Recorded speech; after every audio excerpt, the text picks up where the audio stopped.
Okay, important news flash. I have encountered a random character in the world, and her YouTube channel is very good. She does like vlog type videos that feel very Denpa, that feel very Osaka core, but it's entirely her own stories and her own thing. And you should watch her videos because there are not enough women in this space that are like actual Denpa people. There are women who do vlogs on the internet, but a lot of the time it's just attention seeking garbage. But this is like the real shit. This is a real Denpa video.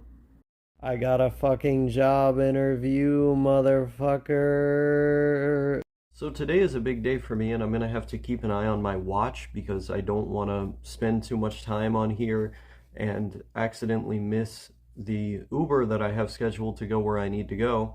But today's a big day for me because I'm going to a dermatologist appointment to figure out what to do about my eczema so my face is not so red and I don't have skin falling off anymore.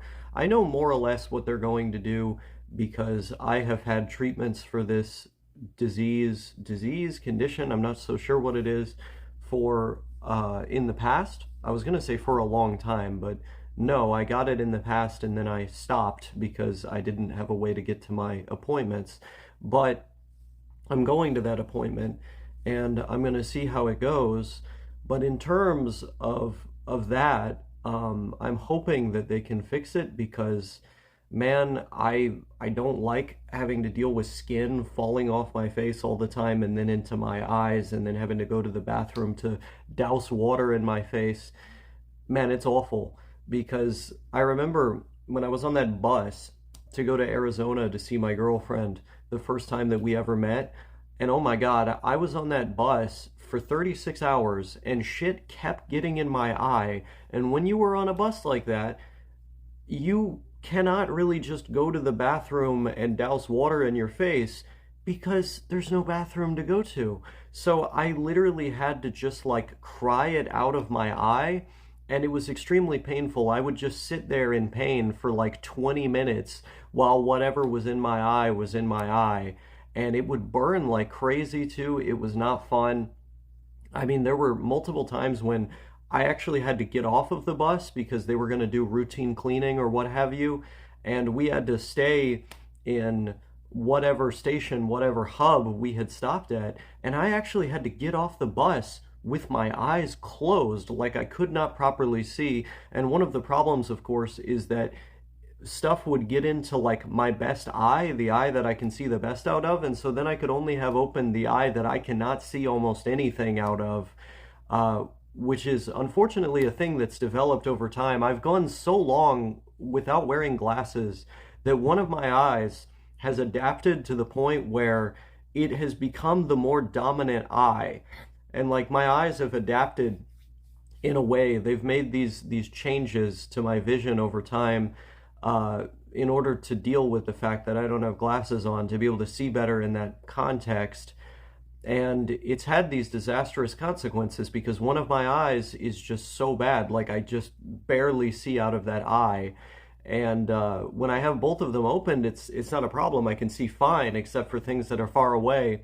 I mean, everything kind of has this weird tint to it that I used to think just everybody had, but obviously that tint goes away when I put my glasses on. I need to get my glasses updated, but the last time I went to an appointment, I was with a fucking moron that kept going through the lenses after I told him that the lenses that we just went through were perfect. He was like, no, let's do some more.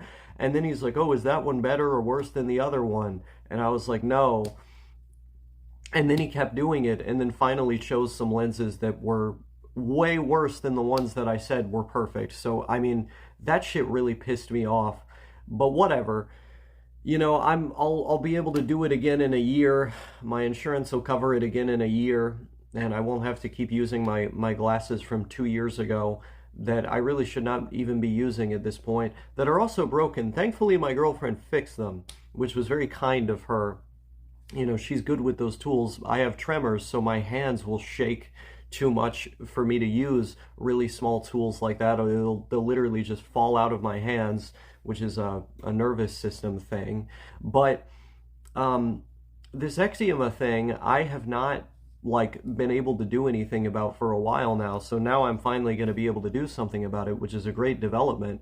But aside from that, I'm also going to see what's happening with all of these moles I have on my skin that are changing color, because I have multiple moles where like they used to be fully brown, but they've since raised, and like half of them, like half of one side of them is black now, and also these like white spots are appearing on them as well. The skin around them is becoming like discolored, like it's becoming really, really white, to a shade that is like even paler than my extremely fair skin, which, if you didn't know, you probably can't tell from my face because it's so red right now, but I actually have the fairest skin type that a person can have.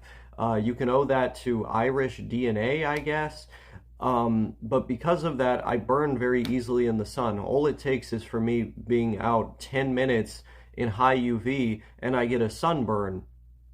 And so it's a very delicate thing, but somehow around where those moles are, the skin, like once you, in the outer layer, whatever you call it, is like even paler than that.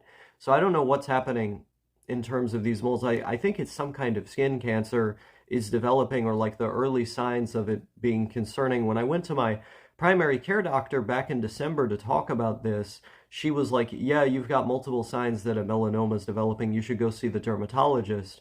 I had a dermatologist appointment that I didn't go to because I couldn't get there. And there was a complicated series of reasons as to why that was the case. But also, I wasn't sleeping properly at the time. So that was another thing that had happened. But now, now I'll be able to go. You know, today I'm going, and I'm going to see what happens with that. But it's just like, what a strange series of events, in the end. I'm not totally sure what is going on with all of this, but we're going to have to see.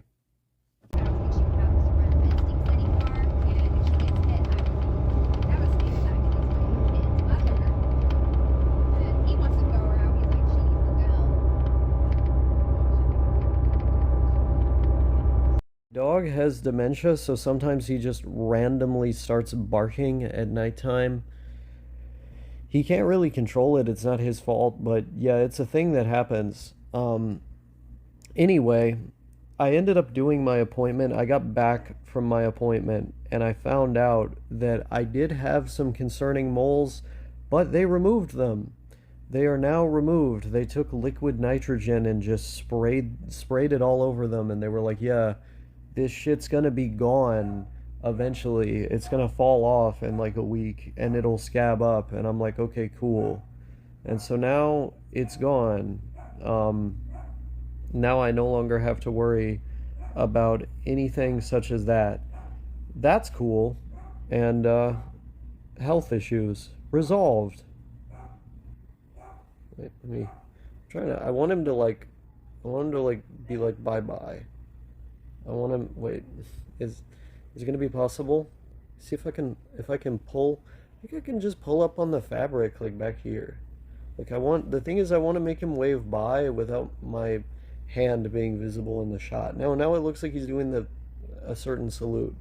It looks like he's like autistic and he's just really into the Roman Empire. That's not what I'm trying to do. I'm trying to make him wave bye. If I I actually can't. My hand is like hurting when I try to do that. This is an epic fail. Okay, bye.